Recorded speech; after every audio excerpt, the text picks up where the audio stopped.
Merci de rester fidèle au programme de Radio Djena. Nous sommes bien présents et ensemble pour un nouveau numéro de votre émission Djena Sport. Merci une fois encore pour la fidélité. On parle des préparatifs du championnat national de football de première division. La machine est bien lancée avec des formations un peu partout pour les acteurs impliqués dans cette organisation.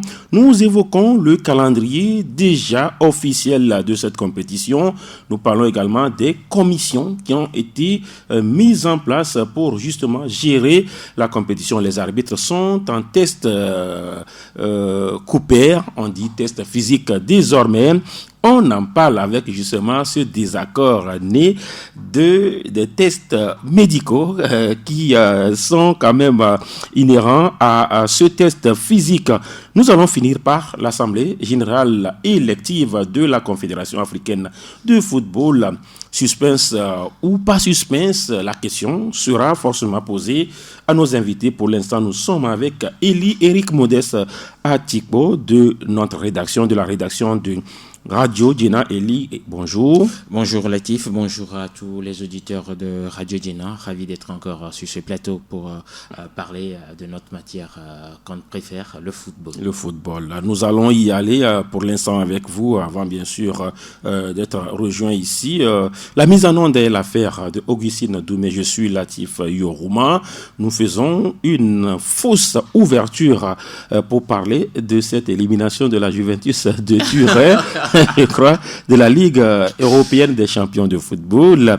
La vieille dame est tombée comme une vieille.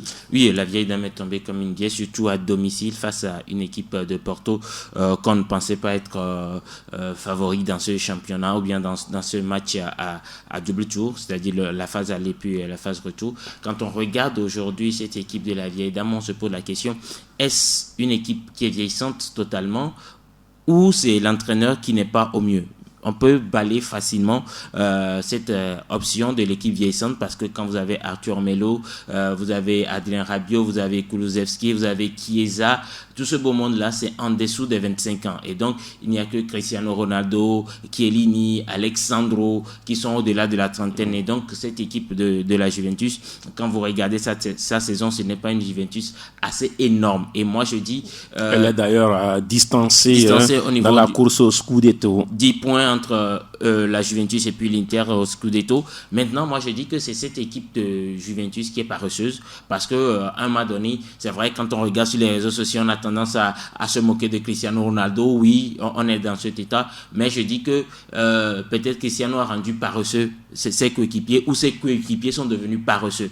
Parce que quand vous regardez tous les centres, on cherche à mettre la balle haute pour que Cristiano vienne avec son élan sauter pour aller chercher le ballon. Or, aujourd'hui, ça ne fonctionne plus comme ça. Tout le monde sait que la Juventus aime passer par les côtés, amener les centres pour pouvoir avoir Cristiano Ronaldo qui, souvent, on saute parfois juste pour l'empêcher. Et hier, ça a été ça à plusieurs reprises. Les défenseurs se mettent dans sa course, juste on saute pour qu'il ne puisse pas prendre réellement son élan. Et donc, moi, je dis, ce n'est pas un Cristiano Ronaldo, en fait, qui est mauvais, simplement parce que la Juventus, elle est devenue paresseuse avec un entraîneur, Andrea Pirlo, qui, sur le terrain, c'est vrai, on l'appelle l'architecte, c'est un très grand milieu de football, mais forcément, un grand joueur ne fait pas un très bon entraîneur. Vous vous souvenez forcément de Diego Armando Maradona. Et donc, pour moi, j'ai dit, Pirlo, il n'y a pas eu de transition véritablement parce que Pirlo était venu, il a pris les jeunes de la Juventus. Juste l'année qui a suivi, on a viré Sarri pour le mettre. Il n'y a pas eu véritablement cette préparation au niveau d'Andrea Pirlo.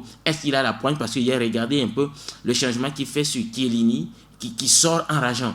Oui, ça peut se faire parce qu'on a joué ensemble. À un moment donné, est-ce qu'on a cette autorité-là? J'aurais aimé peut-être qu'une vague parte pour que Andrea Pirlo vienne installer ce qu'il a envie de faire. Mais aujourd'hui, c'est totalement à la rue, cette équipe de la Juventus. Ça fait 3 ans de suite que la Juventus n'arrive pas à passer l'étape des quarts de finale et surtout à se faire éliminer par les jeunes équipes. Donc, il va falloir, peut-être du côté des Agnelli, trouver la formule pour relancer cette Juventus qui, d'ailleurs, risque de perdre le Scudetto 10 ans après l'avoir gagné successivement. Après l'avoir gagné successivement, il y a eu, comme vous venez de le dire, il y a eu l'Ajax d'Amsterdam qui est passé par là. Il y a eu également Lyon. Lyon et puis cette fois-ci c'est Porto. Voilà un peu ce qu'on pourra dire, hein, même si voilà le suspense est toujours là également sur Paris-Barça.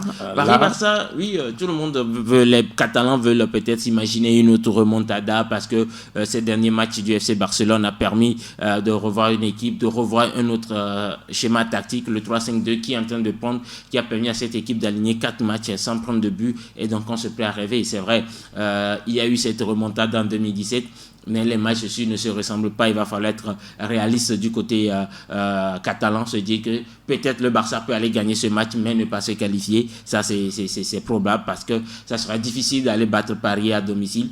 4 buts d'écart. 4 buts d'écart sans en encaisser surtout. Et donc, vous imaginez un peu comment ça sera compliqué pour le Barça. La première remontada, personne ne s'y attendait. Même les Parisiens ne s'y attendaient pas. Et donc, aujourd'hui, tout le monde se dit c'est possible de faire une remontada. Les esprits, la préparation de match, c'était tout autre. Parce que quand vous vous rappelez, il y a cela 5 ans, il y avait un total relâchement. On se disait à 4-0, c'est fini. Les statistiques le disaient. Aucune équipe n'était parvenue à le faire. Maintenant, l'histoire ne se répète pas deux fois assez facilement. Et ce sont des remontadas qui se passent peut-être une fois toutes les générations. Et donc, ça sera compliqué. Surtout quand on regarde aujourd'hui cette équipe du Barça, il n'y a plus cette MSN-là. Messi, Suarez, Neymar qui fait peur. Aujourd'hui, il n'y a que Messi. Il n'y a pas ce véritable attaquant. Griezmann, ce n'est pas ça. Dembélé, il est capable du bon comme du mauvais. Dans un seul et même match. Et donc, la défense barcelonaise n'est pas rassurante par rapport aujourd'hui à Mauricio Pochettino qui est impulsé une autre dynamique à cette équipe de Paris Saint-Germain. Et d'ailleurs, ça fait la différence d'entraîneur. Quand vous prenez Unai Emery dans sa préparation des matchs, il est trop frileux par rapport à Mauricio Pochettino qui a déjà connu ces genres de moments, qui est arrivé lui-même a fait une remontada, souvenez-vous, avec Tottenham sur l'Ajax d'Amsterdam. Il sait comment ça se passe, ce genre de match, et donc ça sera compliqué pour Barcelone, même s'ils sont dans l'euphorie d'avoir un nouveau président qui est arrivé, Joan Laporta, qui veut peut-être se souvenir des meilleures années glorieuses du Barça. Pour moi, ça sera quand même compliqué, mais si cette remontada passait, on n'en sera que content. Bon, ça sera un bon match pour le football. On comprend. Et voilà ce qu'on pourra dire sur justement cette ouverture inattendue dans cette émission, puisque c'est aussi l'actualité. On parle maintenant de l'actualité de chez nous, le championnat de football de première division, puisque c'est celui-là qui démarre ce 20 mars avec tout l'arsenal qui est mis autour. Les formations se multiplient, les secrétaires généraux, le protocole sanitaire avant. Il y a les commissaires qui sont passés et ce mercredi, ce sont les gardiens, les coachs des gardiens de but et les préparateurs physiques qui sont également en atelier de formation. C'est assez rare de voir ces formations au Togo. Je crois que ça semble être beaucoup plus une innovation du secrétariat général à qui nous tirons un chapeau. C'est vrai, quand c'est bien, on va dire c'est bien, mais attention, quand ça sera mal aussi, on va dire c'est mal, on va tirer dessus. Et donc aujourd'hui, c'est les formations qui se sont enchaînées. Souvenez-vous, quand on va y aller petit à petit, les secrétaires généraux des clubs d'abord. Souvenez-vous, souvent, qu'est-ce qui se passe? Le secrétaire général, il ne sait peut-être pas faire le courrier, il ne sait même pas comment faire une réserve, il ne sait pas comment faire une évocation, une réclamation, et tout ça, c'est dans un courrier que cela se fait. Comment est-ce que se fait? Ça doit respecter quelles règles de là? Comment est-ce que le secrétariat administratif ou le secrétariat général d'un club doit fonctionner? Parce que si aujourd'hui un joueur doit être suspendu à cause d'un carton, c'est au secrétariat général du club de faire très attention à ne pas qu'on aligne ce joueur. Il y a beaucoup de choses qui entourent le secrétariat général. En fait, le secrétariat général devient comme le poumon de l'équipe. Le président, il n'a pas le temps. Le coach, il n'a pas le temps de vérifier qui a eu carton, qui n'a pas eu carton, quelle correspondance il faudra faire. Le coach ou bien peut-être le staff vous dira attention, dans telle équipe, il y a Latif qui devait être suspendu, alors faites une réserve, faites ceci, maintenant il faut écrire une lettre d'appel, il faut faire recours et tout ça. Si le secrétaire général n'a pas cette main, ne sait pas comment ça se passe, souvent on va lire le courrier, on va dire sur la forme ça ne respecte rien, sur le fond ça ne respecte rien, et là on classe. Et souvent c'est ce qui se passe au niveau des commissions. Vous allez voir, on va vous dire qu'il y a vice de procédure, il y a vice de forme et tout ça, et donc on met ce qui était réel, on va mettre ça de côté et vous perdez. Et donc, il était judicieux de former les secrétaires généraux des clubs pour pouvoir permettre à la fédération elle-même de travailler, ces commissions, je dirais, de travailler de manière plus sereine et plus transparente pour pouvoir permettre à ces clubs-là d'être là. Secondo, les préparateurs physiques. Eux, pour eux aussi, c'est très important. Surtout après la longue trêve. Parce que ça fait 20 mars 2020, 20 mars 2021, un an, jour pour jour. Et donc, il faut trouver des préparateurs physiques pour pouvoir le faire. Souvenez-vous que vous, Latif, suffit que vous dites que vous avez fait INDS pour que peut-être notre club du village d'Arabia te prenne pour devenir préparateur physique. Pourtant, vous n'avez pas toutes les ressources et pour venir peut-être trop surcharger même les... Pour surcharger les joueurs ou même peut-être les mettre en sous-charge. Et ce qui fait que nous allons voir certaines équipes avoir beaucoup de blessés ou alors ne pas répondre physiquement. Après 30 minutes de jeu, vous allez voir des joueurs qui vont commencer par s'essouffler parce qu'il faut un dosage juste. C'est pas parce qu'il faut aller courir à motocross ou dans le sable de la plage que systématiquement on a une meilleure préparation physique. Quand on court à motocross, comment est-ce qu'il faut permettre aux joueurs de récupérer? Après un match, qu'est-ce qu'il faut faire à un joueur pour que ce joueur récupère? Ça fait aussi partie du rôle du préparateur physique. Ce joueur, au cours de ce match, il ne sait pas trop dépenser. Et donc, comment est-ce qu'il faudrait le préparer pour le prochain match? C'est beaucoup de choses qu'il faudra mettre là-dedans. Cette formation, je crois qu'elle est la bienvenue chez les préparateurs physiques, mais je ne sais pas trop qui est le formateur de ces préparateurs physiques, mais j'espère qu'on est parti trouver quelqu'un qui a un CV, qui a connaissance de la matière pour arriver. Parce que souvent, vous regardez même nos clubs. Souvent, c'est les entraîneurs adjoints. Celui-là qui est adjoint, qui devient préparateur physique pour nos équipes. Et même prenez l'équipe nationale, est-ce qu'on a un préparateur physique? On n'en a pas. Avant, c'était Sébastien Minier qui faisait courir les gens. Après c'est Abalo Dossé qui fait courir les gens. Et quand vous venez chez les A', c'est, comment appelle-t-on, Franck Doté qui fait courir les gens. Et donc, c'est que au niveau de ce football, même totalement, c'est là. Il n'y a véritablement pas quand même ces préparateurs physiques-là qui viennent. Maintenant, les entraîneurs de goal.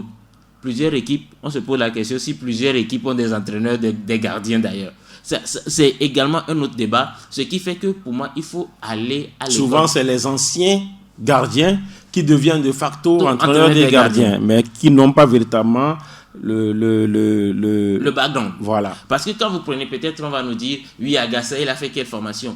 Oui, quand vous regardez le parcours d'Agassa au niveau du professionnel, travailler chaque jour, vous vous dites, oui, il est peut-être un cran au-dessus des autres et que même au niveau de l'UEFA, parfois on ferme les yeux sur leur procédure pour avoir les licences d'entraîneur. Mais ici, véritablement, c'est que les entraîneurs du championnat et tout ça. Et donc, il faut les former. Il faut dire que ce n'est pas parce que je suis gardien de but que je peux entraîner les joueurs. C'est ce qu'on disait tout de suite de Pirlo. Ce n'est pas parce qu'il fut très bon gardien qu'il peut devenir entraîneur des gardiens. Je suppose qu'un bon gardien n'est pas forcément un bon entraîneur des gardiens. N'est pas forcément un bon entraîneur des gardiens. On se rappelle d'une équipe où les gardiens se plaignaient que l'entraîneur il les fait tomber pim-pim, comme si c'était dans l'ancien temps. Ça n'existe plus, donc vous comprenez un peu qu'il faut recycler tout ce beau monde. Et imaginez-vous un gardien, un coach des gardiens qui ne sait pas faire les dégagements. Ça suppose qu'il ne pourra pas véritablement enseigner à un joueur à faire ses dégagements. Ou bien quand vous avez quelqu'un qui rate ses sorties. Justement, c'est justement là où je voulais en venir. Voilà. Un entraîneur des gardiens qui, durant sa carrière, lui-même, n'arrivait pas à lire les trajectoires, à faire une bonne sortie, comment est-ce qu'il peut apprécier et dire à tel joueur, voilà ce qu'il faut faire? Celui-là, peut-être qui n'est pas habile dans ses réflexes, qui ne sait pas comment parce que le gardien d'abord c'est les arrêts réflexes. Parfois vous voyez la tête et c'est juste une main qui l'envoie. Si ce gardien ne sait pas comment est-ce qu'il travaille ses réflexes pour pouvoir entraîner l'autre, ça sera compliqué. Et donc il fallait également cette formation. Grosso modo, il y a eu plusieurs formations par rapport à cette saison qui semble être innovante et je trouve que c'est la meilleure des choses qu'on pouvait avoir pour ce championnat togolais, même si c'est vrai, on a déjà parlé de la formule, ça ne va pas nous permettre de jauger. Je crois que c'est une base qu'on a posée au niveau de cette fédération et qu'il faudra construire les autres saisons sur ces bases-là. Les commissaires de match également, je pensais les oublier, mais non. Pour eux, c'était plus qu'important même, parce que le championnat, non seulement on criait sur les arbitres qui les faussaient, mais les commissaires au match faussaient également ces championnats. Parce que vous vous souvenez tous de l'article que Djena avait sorti sur un carton jaune d'un joueur et le commissaire de match s'est retrouvé mêlé là-dedans parfois les rapports des commissaires Sara Sport de Bafilo, Koroki, plutôt Koroki ASOTR. Non, c'est plutôt Sara Sport de Bafilo ASOTR. Voilà. Et ça devait agir sur le match OTR Koroki. Voilà, le match suivant. Et donc, vous comprenez que parfois les rapports des commissaires ne sont pas fidèles à ce qui se passe. On sanctionne parfois des équipes parce que le commissaire au match a truqué son rapport. Il n'a pas ou soit plutôt le commissaire n'étant pas aussi véritablement celui-là, il s'appuie plutôt sur le rapport de l'arbitre. Oui. Et alors que l'arbitre également aussi, des fois, il biaise les rapports. L'arbitre, il appelle le président parfois, il dit, président, je suis sur votre match. Vous comprenez? Président, prenez-moi pour amener à votre match. Heureusement qu'on a refusé que les arbitres rentrent maintenant dans les voitures des présidents. Depuis que le colonel est arrivé, il a refusé ça. Et donc, même après un match. Mais après un match, certains arbitres passaient au domicile du président. Tout ça, maintenant, c'est refusé. Pour manger du foufou. Voilà. On connaît plusieurs. Voilà. Mais pour, comment appelle-t-on, le rapport du commissaire, le commissaire, souvent, on sait ce qu'on met comme commissaire sur ces matchs. On se connaît tous dans ce football togolais. Parfois, les personnes ne sont pas des techniciens en la matière parce que c'est l'ami de X, parce que c'est tel, parce que il doit pouvoir prendre un per diem quelque part pour pouvoir aussi se mettre quelque chose dans la poche pour aider sa famille et qu'on mettait tout le monde. Parfois, il y a des violences qui, c'est vrai qu'on dit qu'on tape, ce n'est pas normal. Mais le commissaire au match ne regarde pas ce qui s'est passé avant la violence. Ne fait pas un rapport sur ce qui a pu provoquer cette violence. Et après, on viendra dire, voilà, c'est Arabia qui a tapé Gomido, sans pouvoir dire que c'est peut-être le président de Gomido en amont qui aurait, bon c'est un exemple que je donne, qui aurait provoqué cela. Mais on va se dire, bon voilà, c'est les supporters d'Arabia qui ont fait ci, qui ont fait ça véritablement sans regarder. Parfois, c'est sur la fermeté des commissaires de match. Au lieu de venir jouer en bleu et moi en blanc, juste pour vous emmerder, je viens aussi avec un maillot bleu pour dire voilà, c'est ce que j'ai déclaré et j'ai juste entendu c'est moi qui reçois, sans que le commissaire au match ne soit fait pour vous dire écoutez, ça ne doit pas passer comme ça ne doit pas se passer comme ça. Et souvent, ce qu'on remarque aussi, c'est le passage des clubs. Il y a des équipes dans lesquelles, ou bien des matchs où vous allez, on vous dit que l'équipe visiteuse ne doit pas passer par l'entrée principale, il faut passer par autre entrée, ou bien vous arrivez, vous voyez devant vos vestiaires de l'eau qui est versée et tout. Je crois qu'il faudrait former les commissaires, d'ailleurs, ils ont su choisir, on les a formés, on verra plus de fermeté peut-être sur ces matchs parce que c'est très important. Jusqu'au niveau de la Confédération africaine de football, on ne prend pas qui veut pour être commissaire de match, de n'importe quel match surtout. Il y a des matchs aux enjeux où vous devez mettre d'abord un très bon commissaire au match avant de mettre un très bon arbitre sur ce match. Sur ce match-là, je rappelle que vous êtes sur Radio Djena et que nous évoquons justement les préparatifs du championnat avec les formations, la série de formations. Il a parlé du cas des commissaires. Ils sont très importants, ces commissaires de match. Je rappelle que le commissaire de match, c'est lui qui gère tout le match. Tout le match. C'est la fédération sur le terrain. C'est la fédération sur le terrain. Il gère ce qui se passe sur et hors du terrain, même avant le match. Alors que l'arbitre, lui, il est là juste pour le match. Donc, les 90 minutes. Les 90 minutes, ça suppose que le commissaire, il est le tout. Il est la fédération sur un match. Et un commissaire qui ne maîtrise pas les règles du jeu, les tests, les règlements généraux, les règlements de compétition. C'est un souci et souvent, c'est ce que nous avons sur le terrain. Et quand le commissaire est obligé d'appeler toujours la fédération, alors qu'il est la fédération, sur le match, ça pose problème. Ça pose problème, c'est un danger parce que parfois sur certaines choses, le commissaire, il regarde, c'est son téléphone, il appelle le secrétaire général ou bien le directeur des compétitions pour dire je suis sur tel problème. Voilà, c'est vrai que parfois, on peut ne pas tout assimiler, mais à chaque fois faire référence à la fédération pour dire oh pourtant vous êtes la fédération sur le terrain. Ça devient compliqué. Si je suis représentant de Radio Djena quelque part et que pour un oui ou non, je dois toujours me référer à la base, autant amener celui avec qui je me réfère être sur le terrain et c'est tout à fait clos. Maintenant, heureusement que cette année aussi, on nous parle d'une innovation où le commissaire du match ne va plus revenir peut-être à la maison, prendre son papier, écrire un rapport et que tout est informatisé. J'espère qu'aujourd'hui, on a pensé leur mettre à disposition une connexion Internet assez suffisante. Il ne s'agit pas aussi de dire on va faire ci, on va faire ça. Parce que même quand vous le dites, on peut être à Kara, mais on n'a pas de connexion. On n'a pas de connexion. On peut être à Lomé, mais on n'a pas de connexion. Voilà. Et donc il faut veiller. Et même lorsque le système informatique, c'est tout autre chose. Hein. Je ne sais pas si on a pris la old school ou bien la new school pour ces formations. Si vous prenez la plupart des personnes qui sont de la old school ne maîtrisent pas forcément l'outil informatique. Même jusqu'au match de la CAF, parfois on entend des bruits de couloir que le commissaire au match ne maîtrise pas le système. Il faut quelqu'un pour l'aider.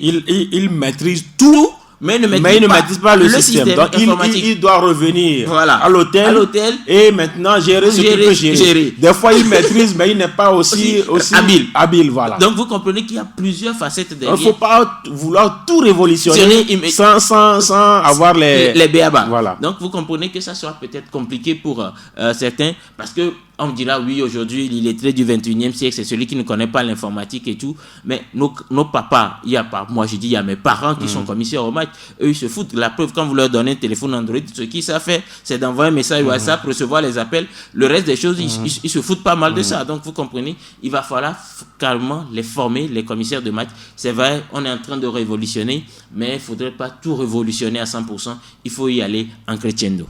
Il faut y aller à crescendo. On a beaucoup parlé des commissaires de match, mais ils ne sont pas les seuls responsables sur les matchs. Les arbitres, ils sont en formation.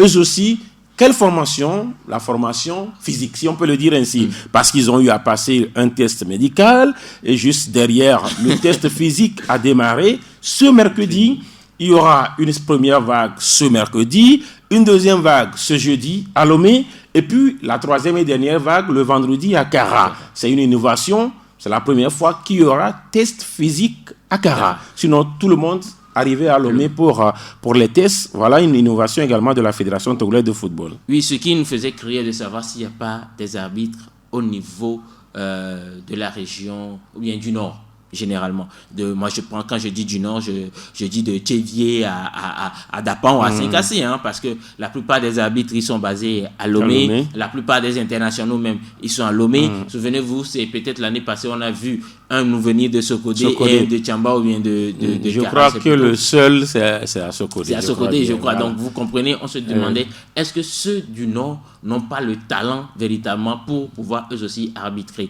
Et c'est très bien de pouvoir délocaliser ce championnat. C'était Pelafia, qui vient de Sokodé. Et le reste, ils sont à Lomé. Et donc, vous comprenez aujourd'hui, parfois, d'autres n'ont pas les moyens d'arriver à Lomé totalement. Et surtout, imaginez, vous faites le déplacement de Dapan à Lomé. Peut-être vous venez la veille du test parce que vous ne savez pas où vous loger. Juste vous comptez les nuitées et tout. La fatigue que vous encaissez sur les 600 km avec l'autocar et parfois... Avec le bus, il faut savoir quel bus. Quel bus encore. Donc la personne arrive épuisée. Facilement, elle va échouer à son test et on va dire, oui, il y a un désavantage. Et là, aujourd'hui, c'est bien de voir peut-être la région maritime qui n'est pas loin de Lomé, se retrouver à Lomé sur 2 jours pour faire cette formation, ce test physique-là, qui est obligatoire d'ailleurs pour tous les arbitres avant toute compétition. Parce que quand on dit les joueurs courent, celui qui doit courir plus sur un terrain, c'est l'arbitre, ce n'est pas le joueur. Parce que sur un compte, vous êtes dans un camp, il faut être présent dans l'autre camp tout à l'heure, il faut de l'anticipation et tout. Et parfois, on sait que c'est compliqué pour ces arbitres-là. Eux, ça sera encore plus compliqué pour eux, surtout ceux qui sont les fédéraux, les arbitres fédéraux, qui aussi ont fait 1 an à la maison sans travailler. Seuls les arbitres FIFA, pour moi, devaient être avantagés parce que derrière, il y a eu des compétitions, il y a eu la Ligue africaine des champions, la Coupe CAF, ils ont eu des bribes de match. Il y a eu les éliminatoires, ok, ils ont pu prendre part. Mais les fédéraux ou bien les arbitres de ligue, par exemple, sur le championnat, c'est les fédéraux, ils n'ont pas eu véritablement de temps de travail, de matériel pour courir et tout. Est-ce que ces personnes-là, véritablement, ont eu la tête à se préparer, à se mettre dans les bonnes conditions pour arriver? Et pour moi, je dis totalement que sur ce championnat qu'on veut jouer, c'est un championnat marathon, c'est un championnat d'essai. Pour moi, ça, c'est un championnat d'essai. Parce que d'essai dans cette période de Covid. Parce que personne n'est véritablement apte pour démarrer un véritable championnat. Si c'est ça, tout le monde est susceptible d'être champion. Oui, tout le monde est Et tout le monde est susceptible de tomber. De tomber. Ça, non. Quand on en a parlé déjà de cette formule la semaine passée, tout le monde peut finir champion, tout le monde peut finir relégable. Donc, ça sera compliqué pour ce championnat. Mais surtout les arbitres, moi je dis, au-delà de les préparer physiquement, de leur faire tous leurs tests qu'ils veulent, c'est la conscience et la moralité de ces arbitres-là qui sont en jeu. Il y a des arbitres qui, pendant longtemps, ont été assimilés à une équipe. Et pour moi, je dis, ça tombe bien aujourd'hui de voir les équipes là éclater en zone. Si Latif, on fiche le visage de Latif sur Dito, qu'on dit sur une saison, Latif a fait 4-5 matchs de Dito. Or que Latif peut-être nous vient de Sokodé. Maintenant, Latif va rester du côté du Nord et on va voir ce que Dito fera. Donc aujourd'hui, si Dito flambe, alors on dira ce n'est pas Latif le problème, c'est l'équipe qui était bonne.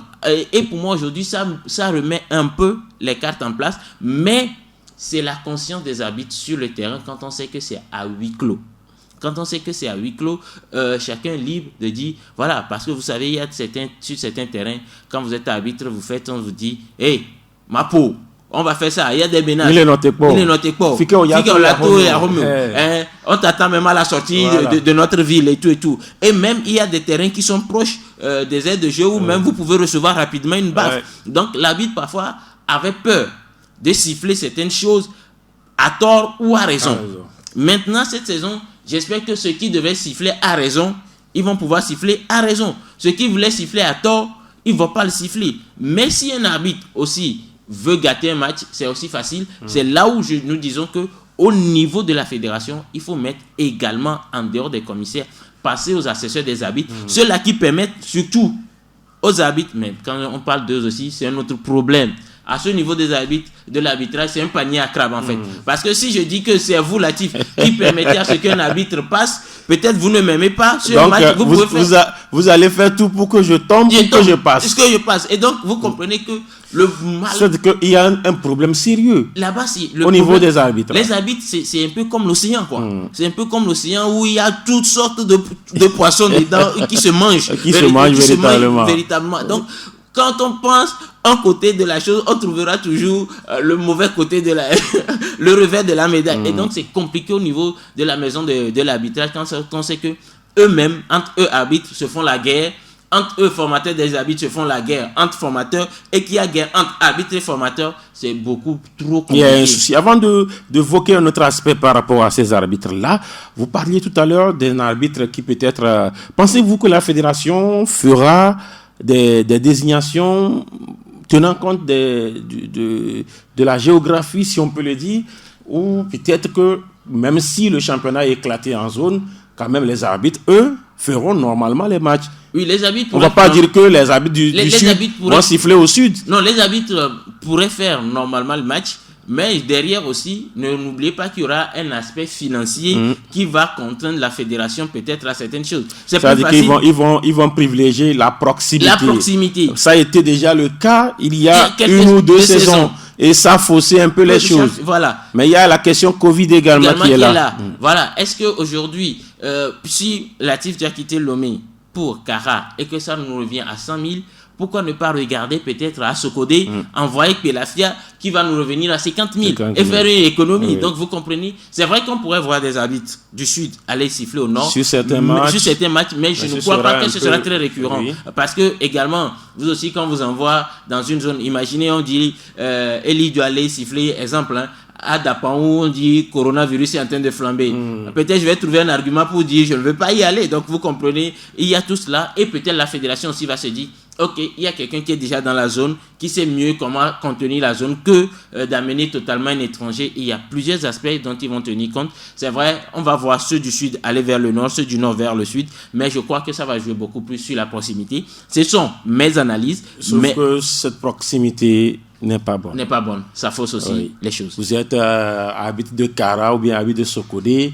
Voilà, vous tournez dans la zone. Il y a derby à Sco, à SK, vous faites quoi? Vous êtes de la zone, il y a derby, du sport, c'est Massi. Vous faites quoi? Koroki, c'est Massi. C'est un peu compliqué. Parlant toujours de ces arbitres-là, il y a eu des accords ce lundi entre justement les arbitres et leurs responsables. Quand on dit responsable, sous-entendu la fédération, même si avant d'arriver à la fédération, il y a ce qu'on appelle il y a la commission des arbitres, le département, il y a la NAFOOT. La question des frais médicaux, si on peut le dire ainsi, la fédération se désengage désormais, les arbitres doivent faire face à aux frais inhérents donc au test médical. Il y a eu tohu-bohu, c'est ça, non, on dit, à la clinique, qui sert quand même de base du test, voilà, et ça n'honore pas quand même la Fédération togolaise de football. Vous vous souvenez, ici, dans ce même studio, on a parlé peut-être d'un conflit d'intérêts qu'il y aura au niveau de l'arbitrage, quand on sait que la présidente de la commission des arbitres est un ancien arbitre, un membre du comité exécutif. Il y a le président de la NAFOOT, l'Association nationale des arbitres de football du Togo, qui est membre du comité exécutif. Maintenant, il défend quoi? Il va défendre quoi? Il va défendre ses hommes, ses arbitres pour dire non, on ne peut pas payer les 10 000 et aller au COMEX dire qu'il faut que les arbitres payent les 10 000. S'il vient au COMEX et qu'on commence à lui mettre la pression, il ira dire... Le COMEX dit on n'a pas d'argent. On n'a pas d'argent. Maintenant, lui, ses membres disent... Nous aussi, on n'a pas d'argent. Alors que de façon, en réalité, il faut quand même dire que depuis 1 an, les arbitres n'ont plus sifflé. Oui. Et donc, ça suppose que ces arbitres n'ont pas d'argent. Même si certains vont nous dire que le métier d'arbitre, c'est un métier libéral, il faut faire un travail avant de le faire. Les gars, ne nous voilons pas la face. Au Togo, on connaît le taux de chômage. On n'est pas en Europe où quelqu'un peut être dans un supermarché et être toujours arbitre. Ici, vous êtes au supermarché, c'est du matin au soir. Vous n'avez même pas le temps. Donc, vous comprenez un peu. Ceux qui font les arbitres, peut-être les soldats ou bien les militaires, les corps habillés pas mieux, eux, ils ont la chance de continuer par courir et qu'on leur paie. Ils sont mieux que les autres. Maintenant, dans ce cas, le problème majeur, c'est cet argent. Moi, je ne pense pas que sur une compétition de la Confédération africaine de football, ou alors quand on choisit un arbitre international pour un match, ce soit cet arbitre-là qui paye pour son test médical. Parce que je crois que quand on fait la sélection des arbitres et qu'on les regroupe, exemple à Accra, c'est aux frais de la Confédération africaine de football. Et les tests, c'est aux frais de la FTF que ça devait être. Les seuls éléments que la fédération contrôle sur un championnat, ce sont les arbitres. Point. La FTF ne contrôle pas. C'est son équipe de football. C'est son équipe de football. La FTF ne contrôle pas les journalistes. La FTF ne contrôle pas le staff d'une équipe, ne contrôle pas les joueurs, ni le président, ni quoi que ce soit. Si la FTF décide aujourd'hui que l'arbitre X ne va plus siffler pour un de nos championnats, cet arbitre ne pourra absolument rien faire. C'est son équipe, c'est à la FTF de pouvoir mettre les moyens quand même pour le faire. Et c'est combien? Je pense 10 000 francs. Oui, 10 000 francs par arbitre. Alors, qu'est-ce qu'on fait? On sélectionne un certain nombre d'arbitres qu'on sait on pourra utiliser sur la saison. Ça fait combien? Je ne pense pas qu'on aura plus de 100 arbitres pour que ça fasse 1 million. Et même s'il y a 1 million, on se dit, est-ce qu'aujourd'hui, les 1 million, c'est trop de demander à la Fédération togolaise de football? D'autant plus que certains vont vous dire qu'il y a eu Novici de la FIFA qui est arrivé, c'est-à-dire les fonds de secours de la FIFA qui est arrivé et qui devait pouvoir permettre de couvrir certaines choses. Et donc, moi, je dis ça, véritablement, ça n'honore pas la Fédération togolaise de football, le secrétariat général, le comité exécutif, tous ceux qui y travaillent. Véritablement, pour moi, ce n'est pas digne de dire aujourd'hui que la FDF refuse de payer pour ses arbitres et leur demande de payer. Pour moi, il y aurait eu une meilleure stratégie même pour payer ça et retirer ça chez les arbitres sans que cela ne se sache peut-être. Au lieu qu'un arbitre prenne 25 000 francs, vous pouvez dire, ok, celui-là, au vu de la crise et de tout ce que cela engendre autour de nous, ok, l'arbitre prendra peut-être 23 000 francs. Vous faites 2 000 francs de retenue en disant que c'est ce que nous avons dépensé pour payer à la clinique. Voilà ce qu'on retient sans que l'arbitre même ne commence. Parce qu'aujourd'hui, si on amène ça, on dit qu'à cause de Covid, on retire 1 000 francs ou 2 000 francs seulement sur les perdièmes de l'arbitre. Nous tous, on dira que c'est pas grave. Oui, il y a cette réalité qui est là, qu'on comprend. Puisqu'il y a eu ailleurs des demi-salaires dans les services. On comprend. Voilà. Et donc, aujourd'hui, personne ne va accuser la FTF, mais c'est que derrière, la FTF aurait eu à mettre en place sa stratégie pour récupérer ne serait-ce que cet argent. Maintenant, on parlait du président de la NAFOOT. Il prend quelle position aujourd'hui? Aujourd'hui, c'est déjà ça remet choses sur scène ou sur la table, la question justement de cumul de postes et de postes incompatibles pour certaines personnalités. Justement, parce qu'aujourd'hui, quand on le parlait, personne n'avait vu venir ce cas. Nous, on parlait peut-être de la grève des arbitres et consorts. Mais voilà un premier cas auquel il doit faire face maintenant, le président de l'ANAFOOT. Il va présenter quelle défense auprès de ces arbitres pour leur dire: écoutez, on n'a pas d'argent, il faudrait que vous mettez vos moyens pour y aller, mettez vos 10 000 francs pour faire les tests, patati patata. Je suis arbitre, je dis, mais parce que tu as commencé par goûter au miel et au lait, que tu veux m'envoyer moi prendre de la nivaquine et de la chloroquine. Donc vous comprenez, à un moment donné, c'est compliqué. Maintenant, le département de l'arbitrage, je me pose cette question, c'est un département qui est géré par Madame Kaï, qui est beaucoup plus au niveau de la Confédération africaine de football, qui, quand on sélectionne les arbitres pour les tournois, elle est toujours là. Je me pose la question, est-ce que c'est comme ça se passe lorsqu'ils sont au niveau de la CAF? Si c'est pas comme ça que ça se passe, si c'est pas les arbitres qui paient, pourquoi est-ce que à son niveau elle veut laisser la fédération imposer aux arbitres de pays? Elle est aujourd'hui... En réalité, peut-être qu'on se trompe de fonction du département. Normalement, le département des arbitres n'est pas quand même habilité à gérer ces cas. Oui. Ces cas, c'est un département administratif. De la fédération. En réalité, c'est du ressort de la commission des arbitres. Oui. C'est du ressort du comité exécutif de la fédération et peut-être l'ANAFOOT qui est également l'association des arbitres. Le département est dans l'administration.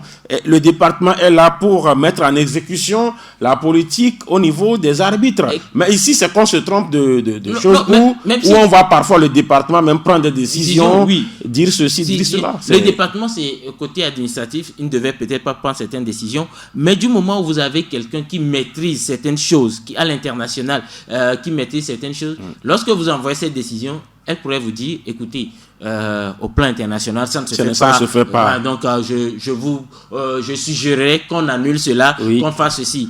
D'autres que d'aller... Ou soit, c'est à elle de dire, au plan international, c'est les arbitres qui payent.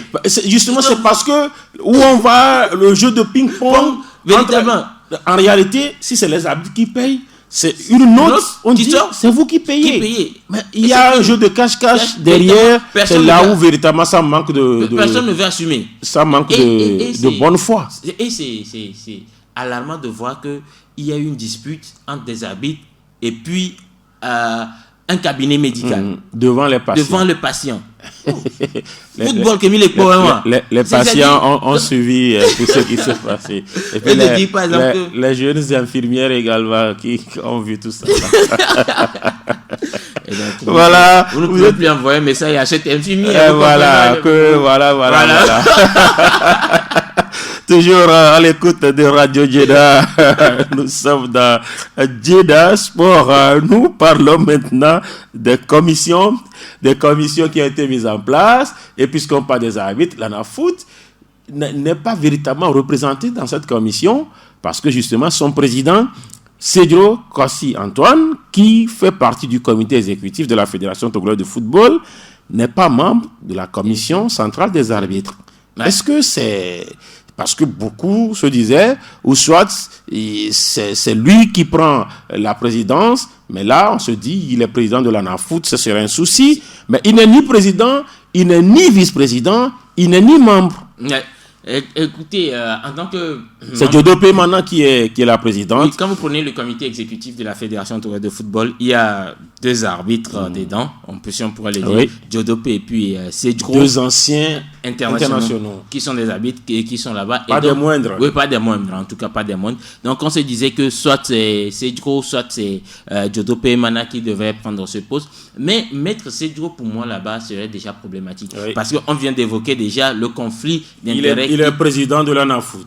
Voilà. Maintenant, au cas où un problème surviendrait entre les arbitres et la fédération, ou bien entre la sanction d'un arbitre et cette commission, comment est-ce qu'il va pouvoir juger cela? Au lieu de prendre la défense de son arbitre, il est obligé de sanctionner cet arbitre-là. Et donc ça pose véritablement un problème. Et je trouve que c'était la meilleure façon de faire, ne pas le mettre totalement là-bas. Et même pour moi... Mais il n'est pas aussi membre de cette commission. Il n'est pas aussi membre de cette commission, ce qui lui laisse le champ libre de ne pas être accusé par un de ses membres de l'association de dire que... Mais est-ce qu'il a quand même les coudées franches pour pouvoir au moins défendre ses membres, puisqu'il est déjà sur la branche? Peut-être au niveau de la commission, il dirait qu'il n'est pas membre de la commission. Et donc, ce n'est pas moi qui ai fait ci. Ce n'est pas moi qui ai fait ça. Et donc, je pourrais tenir la main d'Augustine pour aller la défendre au niveau de la commission. Mais je ne peux pas tenir ça, mais pardon, pour la défendre au niveau du comité exécutif. Vous comprenez? C'est un peu de brisbille au niveau de cette commission avec M. Seydou Antoine.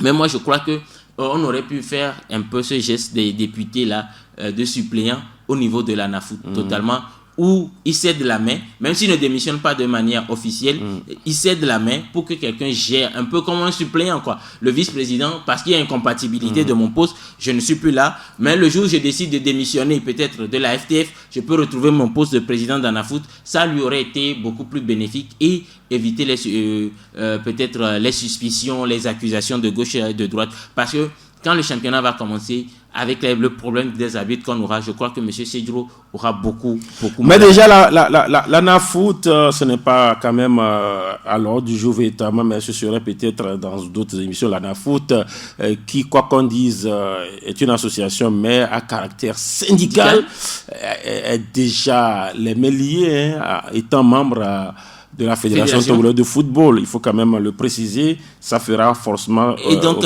par rapport à ça, quand vous prenez les règlements, on vous dit que, voilà, si vous êtes d'abord membre de la fédération, et c'est tout à fait normal, vous ne pouvez pas critiquer la fédération. Je ne peux pas être à Djena et sortir sur une antenne et critiquer Djena, ce n'est pas possible. Donc, s'il y a des critiques à faire, je le fais en interne et je sors. Maintenant, la NAFOOT ne peut pas en temps normal critiquer la fédération sur une gestion parce qu'étant déjà membre. Et c'est un peu comme les membres des commissions. Donc, si aujourd'hui Seydou était membre de la commission des arbitres et qu'il y a une mauvaise décision, il ne peut pas sortir pour critiquer. C'est un peu en cela que, par exemple, au niveau de l'association des journalistes sportifs indépendants du Togo, on se fout d'être membre de la FTF. Ni de personne. Ni de personne, ce qui nous laisse le champ libre de pouvoir faire nos analyses et de faire nos critiques en toute impartialité, en ayant confiance en nous-mêmes. Ça ne devrait pas être seulement une politique au niveau de la GICID, ça devrait être une politique au niveau de toutes les associations de journalistes. En tout cas, chaque journaliste a son credo. Oui, parce qu'un journaliste qui devient membre d'une association, d'une autre association, ça dit que tu ne peux plus critiquer cette association. Oui, donc c'est là où je dis chaque association de journalistes. C'est un peu comme Eli ne peut pas aller ailleurs critiquer son association de journalistes. Non, ce n'est pas possible. Voilà. Ce n'est pas possible. Mais bon, comme chacun a sa vision, voulant faire partie peut-être d'un mécanisme de football, ils peuvent y aller. Mais au niveau de la GICIT, nous, la jeune garde derrière, nous disons, nous ne voulons pas. Si un président ou un secrétaire général veut faire affilier la GICIT à une association ou à une fédération, nous allons lui demander de partir et de nous laisser gérer notre association. Et voilà, parlant justement de ces commissions, ce sera peut-être l'un des derniers sujets sur le point des préparatifs du championnat.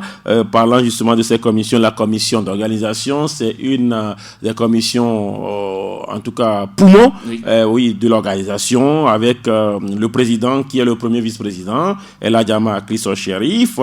Il y a 9 membres, au lieu de 7, au lieu de 5, au lieu de 4, au lieu de 3 ailleurs. Ils sont 9, 2 présidents, enfin un président, un vice-président et puis 7 autres membres, et parmi lesquels un confrère Innocent, 2 confrères d'ailleurs. Il y a Innocent Aglewanou, il y a Aré Pareli qui sont là. Ça, ils ont quand même la lourde responsabilité, autant comme les arbitres également, de faire briller ce championnat. Oui, écoutez, cette commission, c'est franchement le poumon même du championnat, parce que c'est la commission d'organisation, d'homologation. Parce que ce sont eux qui doivent organiser ce championnat. Quand les matchs se jouent, c'est à eux de dire, ok, les résultats sont c'est normal, tel joueur qui est suspendu n'a pas participé, ainsi de suite. Parce que vous comprenez souvent qu'eux aussi, leur travail est souvent scruté. Et donc, c'est tout à fait normal d'avoir une pléthore de personnes là-bas, parce qu'il faut au moins un quorum pour travailler. Parfois, quand vous les mettez à 4 à 5, ce sont des gens souvent qui aussi, entre-temps, avaient leur activité, leurs affaires. Vous les appelez pour une réunion à 18h, ils vous disent, écoutez, moi, je suis sur la route du Ghana, je suis en avion pour tel, et vous vous retrouvez peut-être seul, le vice-président, le rapporteur de cette commission seul, et donc ça faisait traîner les choses. Et je crois qu'avoir ce nombre-là, et surtout des personnes assez disponibles, c'est de permettre à ce que le travail aille plus vite. Et quand j'essaie de regarder un peu, c'est des gens qui, je ne dirais pas qui ont des affinités, mais qui semblent mieux s'entendre, qui partagent plus ou moins la même vision de la chose. Quand le président Ama Marcelin, il est là-bas depuis qu'il est arrivé à la fédération depuis 2020, même si certains ont des depuis 2016. 2016, pardon. Oui. Depuis 2016, même si certains ont des suspicions sur sa personne, jusque-là, on n'a jamais eu à prouver quoi que ce soit.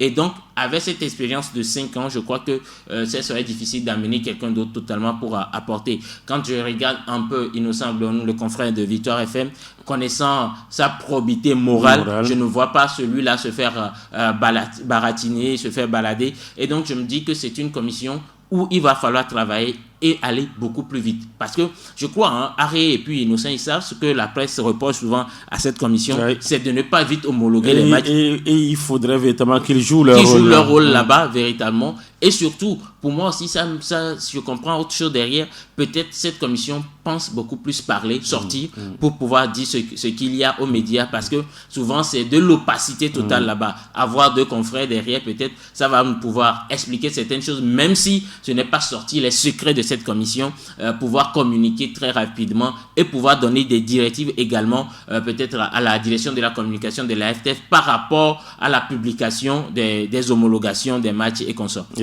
Voilà ce qu'on pourra dire sur cet aspect pour dire que le calendrier est opérationnel. Le 20, le championnat commence dans la zone septentrionale, mais la fédération a préféré mettre poule A, poule B. Ils ont mis poule A puisque, bon, voilà, il y a Ifodje qui, dans le découpage, n'est pas au nord du pays, mais qui joue dans l'autre zone. Donc la poule B démarre le championnat avec Asco qui joue Sarah à Sokone. Et puis il y aura ACK Koroki Metete au niveau d'Atapamé le samedi, et puis les autres matchs se jouent dimanche. Voilà ce qu'on dira. Donc ça suppose qu'il y aura 2 matchs en ouverture de ce championnat. Et ce sera à Sokone et à Tapamé. Non, mais j'espère sincèrement que, pour moi, quand je regarde au niveau du calendrier, moi je dis, quand je regarde la poule A, on met 4 matchs sur le dimanche. Pour moi, ce n'est pas aussi bien. Bon, pour une première journée où l'ouverture se fait dans la zone septentrionale, on peut comprendre. Parce qu'il n'y a pas la D2 qui commence avant le 23 ou le 4 avril. Et donc, la phase aller de ce championnat s'étend jusque-là. Vous voulez qu'on échelonne... Pourquoi ne pas jouer 2 matchs samedi, 2 matchs dimanche, ce qui permettra d'avoir une meilleure couverture médiatique de la chose. Parce que, souvenez-vous, on a parlé de... Mais peut-être qu'ils ne veulent pas justement que les journalistes s'attroupent autour d'un seul match. Que les journalistes s'attroupent. Écoutez, quand je... Il y a Corona. Non, écoutez... Au lieu d'avoir 4 journalistes sur un seul match, peut-être il y aura un. Non, écoutez, quand vous prenez les stades choisis, quand vous prenez municipal, vous prenez Kégué, c'est à huis clos. Regardez tout ça. Municipal, c'est 15 000 places. Vous êtes... au moins, même si on veut là, on peut avoir 20 mètres de 40 chaque journaliste. Ça, ce n'est pas un problème. Non, ce n'est pas un problème. Ça, même Asfosa et JCL, c'est pareil. Même si c'est 20 mètres là, on pourrait obtenir. Donc, ce n'est pas un raisonnement. Ce n'est pas un problème. Non, ce n'est pas un problème. Parce que avant, on disait tous les matchs dimanche, parce que les clubs disent dimanche, ça tombe sur jour de marché. Les gens ne viennent pas.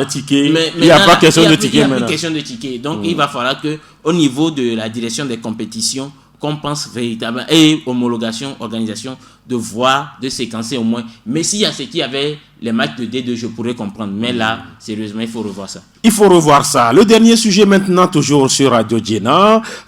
Nous parlons de l'élection de la CAF. On n'a pas trop de temps, mais on va l'évoquer quand même. On a au moins 4 bonnes minutes pour parler de la CAF. Le docteur Patrice Motsepe devrait forcément succéder à Madamad, à moins d'un cataclysme. Oui, à la colonie. La CAF qui est devenue une colonie de la Fédération internationale de football association. Moi, je crois que c'est le congrès de la honte, véritablement. Pour moi, cette fois-ci, c'est le congrès de la honte. On aurait pu faire un simulacre d'élection. où on convainc peut-être Anouma toujours de continuer, mais on sait qu'on a fait le travail en sourdine que de nous dire, on s'est entendu, la dernière fois j'écoutais Anouma qui dit ce n'est pas une question de poste, c'est eux les 4 candidats qui se sont entendus. Les 4 candidats, vous savez que vous pouvez vous entendre depuis et vous avez fait tout ça là, vous promenez pour tromper les gens, ou bien c'est parce que certains États pouvaient mettre des avions jet privés pour vous, et le plaisir derrière, et puis tout ça. Moi je dis, derrière c'est les Africains, on est en train de montrer une fois de suite qu'on n'est pas indépendant, qu'on reste toujours une colonie. Moi je ne sais pas, nous avons joué un rôle dans l'élection de Gianni Infantino. Gianni Infantino ne peut pas venir imposer quoi que ce soit aux Africains, et c'est tout à fait pas possible de voir aujourd'hui que les 54 associations, la plus grosse armada de la FIFA, soient mises au pas. Moi je n'ai pas encore vu au niveau de l'UEFA que ça se joue ainsi, au niveau de la zone Amérique Am Sud ou bien Amérique du Nord que ça se joue comme ça. C'est totalement pour moi le congrès de la honte. On aurait pu même faire ce congrès là par visioconférence, que ça n'aurait absolument rien changé, parce que je ne vois pas qu'est-ce qu'ils sont allés pour faire là-bas. Et il y a ça dans les tests aussi, congrès par visioconférence. Ils font plusieurs visioconférences, non, ils n'ont pas mis ça sur Covid. Ils n'ont pas mis ça sur Covid. Oui. Est-ce que ça là, Latif, est-ce qu'on parle d'élection encore? Il n'y a que Motsepe, c'est fini, on va aller acclamer et puis on part. Donc après tout, c'est les perdièmes que chaque... Est-ce que Anouma a retiré officiellement sa candidature? Oui, c'est fini. Et j'ai suivi une vidéo où ils étaient tous les 4 assis à Nouakchott avec Gianni Infantino. À la finale de la CAN U20. Et tous étaient là-bas assis avec Gianni Infantino. Ils ont joué au football et ils ont dit chacun que ce n'est pas la recherche des postes. Ils ont décidé de faire l'unité autour d'un candidat pour permettre au renforcement des liens, patati patata. Moi je dis à un moment donné, eux tous ils ont des cadavres dans leur armoire que Gianni Infantino a menacé de sortir. Chacun rapidement rentré dans ses bottes, mais ça sera malheureux. Mais on verra ce que Motsepe va apporter, parce que ça sera un nouveau défi. C'est un milliardaire. Mais qui ne mettra pas ses milliards à la il est président d'un grand club africain, le Mamelodi Sundowns. Il a incarné. L'ami de Omedove. Oui, Omedove a joué chez lui là-bas. Donc, il a incarné quand même d'adresse fournie. Il a incarné d'adresse fournie comme tous les autres présidents en avaient, comme Anouma Anna, comme peut-être un Fouzi Lekja du Maroc, même s'il n'était pas candidat, pouvait en avoir, comme Ahmed Yahya. Mais je crois que ces milliards, il ne va pas les mettre à la disposition des pays. Ça, il faut tout de suite l'oublier. Peut-être qu'on dira qu'il ne va pas prendre l'argent de la CAF. Parce qu'il en a déjà. Oui, mais la question que je me pose, en tant que grand homme d'affaires qu'il est, il va préférer gérer ses affaires ou gérer la Confédération africaine de football? Combien de temps va-t-il passer au Caire, au siège de l'institution, et combien de temps va-t-il passer au niveau de ces entreprises? Va-t-il laisser la main totalement? Est-ce qu'il est obligé de siéger? Parce que dans les statuts, le président n'est pas obligé de siéger au Caire. Non, voilà, je suis d'accord. Mais la plupart des problèmes, ça retombe souvent sur le président, où parfois il faut être au siège pour régler certains détails et qu'on sorte. Donc vous comprenez, même au niveau de la FTF, lorsque nous avons un président qui s'occupe trop de ses affaires, qui n'est pas trop présent à la FTF, on commence par tirer parfois pour dire il y a des choses qui traînent véritablement. Bon, aujourd'hui, je ne sais pas si ces affaires vont pouvoir entrechevaucher avec les affaires de la CAF, parce que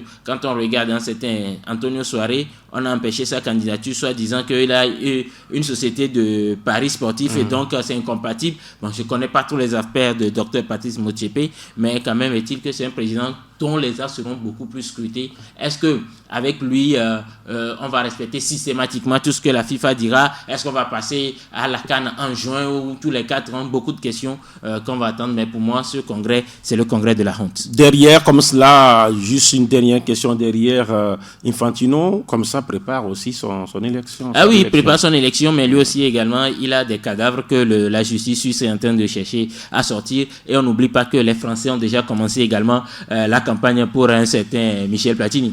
Voilà.